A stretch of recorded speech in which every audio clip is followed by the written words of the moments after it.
Voter registration kicked off last year in some provinces across the Democratic Republic of Congo. The country's electoral commission, CENI, says it has registered 43 million voters. But many people in the east of the country did not register due to ongoing violence. La CENI avait effectivement. CENI had started enrolling voters in the eastern territory of Masisi, but when the security situation deteriorated, we had to stop to protect our employees, the locals and our materials. Some opposition parties have raised concerns about the preparation of the polls. Former presidential candidate Martin Fayulu and the party of former President Joseph Kabila have threatened to boycott the polls.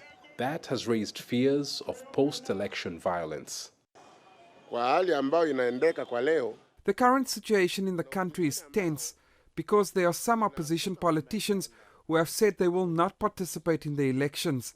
The FCC party, led by former President Kabila and Martin Fayulu, are against the voters list.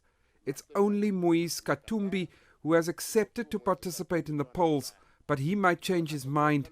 For us to have a real democracy, the opposition and the government have to agree on the conduct of the polls. The DRC's electoral body says it hired international experts to review the voters' register in May, and they declared it reliable.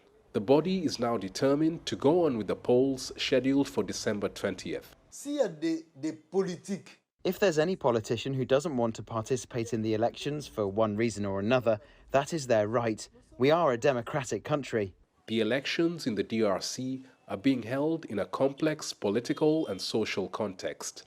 Many opposition leaders have expressed their disapproval of the appointment of the leader of the Electoral Commission and the judges at the Constitutional Court. President Felix Tshisekedi will be running for a second term. Some of the prominent politicians who have expressed interest in challenging him are the former governor of Katanga province, Moise Katumbi, and the former Prime Minister, Matata Ponyo. Earlier this year, President Felix Tshisekedi said the armed conflict in the east of the country may disrupt the preparations for elections. The conflict has displaced nearly 1 million people in North Kivu province over the past 2 years. Some of the displaced people urged the government to suspend the registration process until the security situation improves. But the government says it will go on with the elections. Chris Sochamringa, CGTN, Kinshasa, Democratic Republic of Congo.